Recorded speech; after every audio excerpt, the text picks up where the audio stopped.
여러분, 사도 바울의 마지막 여정에 대해 들어보셨나요? 아마 많은 분들이 좀 생소하실 거예요. 왜냐하면 사도행전에는 기록되어 있지 않거든요. 보통은 사도행전 28장에서 바울의 이야기가 끝난다고 생각하기 쉬운데 사실 그 이후에 정말 중요한 여정이 한 번 더 있었습니다. 오늘은 바로 그 잘 알려지지 않은 바울의 마지막 발자취를 우리가 함께 따라가 보려고 합니다. 바로 그 첫 번째 장소가 그레데 섬입니다. 여기서부터 바울의 마지막 사역 여정이 정말 새롭게 시작되는 거죠. 그리고 여러분, 바울은 이 마지막 여행에서요, 자신의 남은 생애를 다 걸고서라도 해내야만 하는 아주 중요한 두 가지 사명을 가지고 있었습니다. 첫 번째는 뭐였냐면, 교회가 도대체 무엇인가, 그리고 그리스도는 어떤 분이신가에 대한 아주 깊이 있는 가르침을 전하는 거였어요. 이게 바로 우리가 아는 에베소서와 골로새서에 담긴 내용인데, 말하자면 바울 신학의 정점, 가장 완숙한 가르침이었죠. 그리고 두 번째는요, 각 교회마다 장로와 집사 같은 공식적인 직분자들을 세워서 교회의 조직을 단단하게 만드는 거였어요. 예수님의 재림이 생각보다 빨리 오지는 않을 것 같다는 걸 깨달은 거예요. 그래서 교회가 다음 세대까지 굳건히 서려면 이 기초를 다지는 작업이 꼭 필요했던 거죠. 바울은 이 정말 중차대한 임무를 위해서 그레데에 그의 영적인 아들인 디도와 그의 팀을 남겨두게 됩니다. 자, 이제 바울은요, 마치 뛰어난 전략가처럼 자신의 가장 신뢰하는 동역자들을 가장 필요한 곳에 정확히 배치하기 시작합니다. 바로 교회의 미래를 위한 주춧돌을 놓는 작업이죠. 바울은 그레데를 떠나서 소아시아의 중심지라고 할 수 있는 에베소로 건너갑니다. 그리고 거기에는 또 다른 영적 아들, 디모데를 남겨둬요. 자, 디모데는 어떤 사람이었죠? 성품이 온유하고 겸손해서 에베소처럼 크고 또 이미 자리가 잡힌 교회에서 성도들을 섬기기에 아주 딱 맞는 인물이었어요. 근데 반면에 디도는요, 굉장히 강한 리더십을 가진 인물이었죠. 왜 그레데에 디도를 보냈을까요? 당시 그레데 사람들은요, 이런 말이 있을 정도였어요. 숨 쉬는 것 빼고는 다 거짓말이다. 그만큼 거칠고 문제가 많은 곳이었습니다. 한번 생각해 보세요. 그런 곳에 디모데 같은 사람을 보내면 어떻게 되겠어요? 마음고생만 실컷 하다가 아무 일도 못하죠. 바울은 그걸 알았던 거예요. 그곳에는 디도 같은 강력한 지도자를 보내야만 교회가 바로 설 수 있다는 걸요. 이야, 정말 사람을 적재적소에 세우는 놀라운 지혜를 여기서 볼 수 있습니다. 자, 에베소를 떠난 바울의 여정은 계속됩니다. 라오디게아 교회를 거쳐서 골로새로 향하죠. 골로새 하면 생각나는 사람들이 있죠. 맞습니다. 빌레몬과 이제는 자유의 몸이 된 오네시모가 있었을 거예요.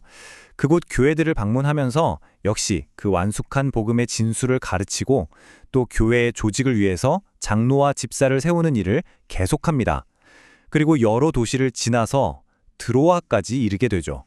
하지만 바울의 사역이 언제나 그렇듯이 순탄하기만 했겠습니까? 사람이 모이는 곳, 특히 하나님의 교회라고 해서 문제가 없는 건 아니죠. 바울은 어떤 이상이 아니라 현실 속에서 교회가 마주한 그 인간적인 문제들을 정면으로 마주해야만 했습니다. 드로아에 도착했을 때 날이 점점 더워지고 있었나 봐요. 그래서 바울은 여행하기에 좀 거추장스러운 두터운 외투랑 또 무거운 책들을 드로아에 사는 가보라는 성도의 집에 맡겨두고 길을 떠납니다. 이때는 몰랐겠죠. 이 정말 사소해 보이는 행동이 훗날 그 차가운 감옥에서 쓰게 될 그의 마지막 편지에서 아주 애틋하고 가슴 아픈 부탁의 배경이 될 줄은 아무도 몰랐습니다. 드로아를 떠나서 마게도냐의 첫 성인 빌립보에 도착했을 때 바울은 참 가슴 아픈 소식을 듣습니다. 교회의 정말 핵심적인 여성 지도자였던 유오디아와 순두께, 이 두 사람이 서로 다투고 있다는 거예요. 아마 꽤 오래된 갈등이었을 겁니다. 여러분, 교회를 개척하고 한 1, 2년만 지나도요, 누가 더 헌신했네, 누가 더 인정받아야 하네, 이런 문제로 다툼이 생기곤 합니다. 정말 해 아래 새로운 것이 없듯이 초대교회나 지금의 교회나 사람 사는 것에는 늘 갈등이 있기 마련인 것 같아요. 이런 갈등을 마주할 때 우리가 조급하게 판단하고 정죄하기 시작하면 문제는 더 커집니다. 그래서 저는 개인적으로 표어가 하나 있어요. 바로 모든 비극은 오해로부터 시작된다는 겁니다. 이 마음으로 딱 한 걸음만 물러서서 인내심을 갖고 대화의 물꼬를 트다 보면요, 신기하게도 그 갈등의 중심에는 정말 별것 아닌 아주 사소한 오해가 자리 잡고 있는 경우가 대부분이에요. 문제를 해결하는 데는 지혜와 시간이 꼭 필요합니다. 몇 년 만에 교회들을 다시 쭉 둘러본 바울은 이런저런 문제들을 보면서 깨달은 게 있었어요. 아, 교회를 건강하게 세우려면 무엇보다 리더, 즉 직분자를 바로 세우는 게 정말 중요하구나. 그래서 그는 에베소에 있는 디모데에게 편지를 쓰는데 그게 바로 디모데전서입니다. 이 편지에서 바울은 감독과 집사의 자격 요건을 정말 구체적으로 제시하죠. 가정에 충실하고 성품이 온유하며 심지어 세상 사람들로부터도 칭찬을 받는, 한마디로 흠잡을 데 없는 그런 사람을 세워야 교회가 든든히 선다. 이렇게 말하는 겁니다. 그리고 동시에 바울은 그레데에 있는 디도에게도 편지, 즉 디도서를 보내죠. 거기서 거짓말 잘하고 게으른 그 그레데 사람들의 특성을 딱 꼬집으면서 절대로 경솔하게 직분자를 세우면 안 된다고 신신당부를 합니다. 그리고는 그곳의 일을 잘 마무리하고 자신이 겨울을 보낼 예정인 니고볼리로 합류하라고 자신의 계획을 전합니다. 하지만 바울의 이 계획은 결코 이루어지지 못했습니다. 그의 인생 마지막 장은 전혀 예상치 못한 방향으로 아주 어둡고 차가운 곳에서 펼쳐지게 됩니다. 니고볼리로 가겠다던 바울의 행적이 갑자기 뚝 끊어져요. 그리고 얼마 후 그는 로마의 사형수 감옥에 갇힌 채로 발견됩니다. 도대체 무슨 일이 있었던 걸까요? 그 사이에 로마에서는 정말 끔찍한 일이 벌어졌습니다. 바로 네로 황제가 로마시에 불을 지르고는 그 책임을 그리스도인들에게 홀랑 뒤집어 씌워서 상상조차 할 수 없는 박해를 시작한 겁니다. 바울도 바로 이 광기 어린 핍박의 때에 다시 체포되고 만 것이죠. 이번에 갇힌 감옥은요, 이전에 겪었던 가택연금과는 차원이 다른 곳이었어요. 마메르티노 감옥, 돌을 깎아서 만든 지하 감옥인데요. 한번 들어가면 살아서 나올 희망이 없는 사형수 전용 감옥이었습니다. 전해지는 이야기에 따르면 이 감옥은 아주 교묘하게 설계되어서 작은 창문으로 밖을 내다보면 오직 사형장으로 향하는 길만 보였다고 해요. 매일같이 자신이 걸어가야 할 그 죽음의 길을 바라봐야만 하는 그야말로 절망의 공간이었습니다. 그 절망의 한복판에서 바울은 자신의 마지막 편지 디모데 후서를 씁니다. 이제 죽음을 앞둔 이 노사도는요, 사랑하는 아들 디모데가 너무나 보고 싶었어요. 어서 속히 내게로 오라. 그는 정말 간절히 부탁합니다. 그리고 올 때 드로아 가보엘의 집에 맡겨두었던 그 겉옷을 좀 가져다 달라고 해요. 추운 지하 감옥에서 이 늙은 몸을 덮여줄 겉옷이 필요했던 겁니다. 또 책, 특히 양피지에 쓴 성경을 가져다 달라고 부탁합니다.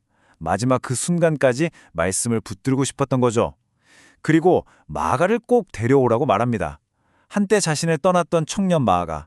그러나 이제는 주 안에서 완전히 회복되어서 자신의 사역에 꼭 필요한 동역자가 된 그를 보면서 마지막 위로를 받고 싶었던 것 같습니다.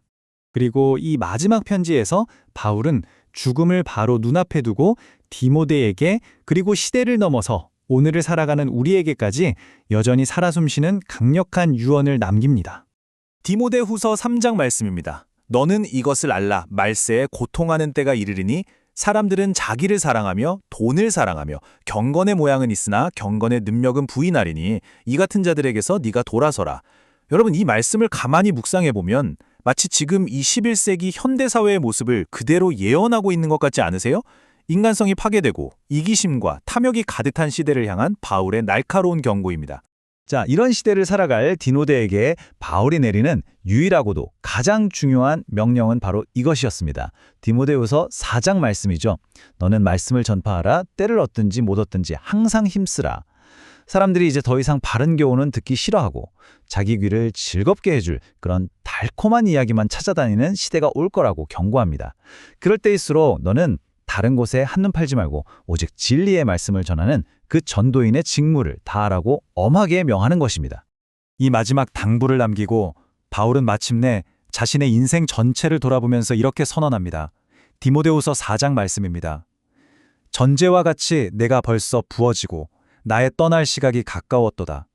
나는 선한 싸움을 싸우고 나의 달려갈 길을 마치고 믿음을 지켰으니 자신의 생명을 마지막 한 방울까지 남김없이 주님께 쏟아부은 한 위대한 사도의 승리 선언인 것이죠. 이렇게 마지막 여정을 모두 마친 사도 바울은 로마에서 순교의 피를 흘립니다. 하지만 그의 삶과 그가 남긴 마지막 유언은 죽음을 넘어서 오늘 우리들의 가슴 속에 참으로 깊고 영원한 울림으로 남아 있습니다. 끝까지 영상 시청해주셔서 감사드리며 다음 영상에서 뵙겠습니다. 오늘도 평안한 하루 되세요.